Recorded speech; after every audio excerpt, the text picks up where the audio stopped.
First on Fox 21, Governor Polis declaring a disaster declaration for fires in Montrose, Delta, and Mesa counties.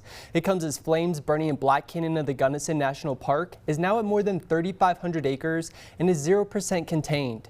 National Park Service says 190 personnel are working on the South Rim fire, which was suspected to have been started by lightning strikes on Thursday. Yesterday, the fire started burning at the bottom of the canyon, running up to the rim.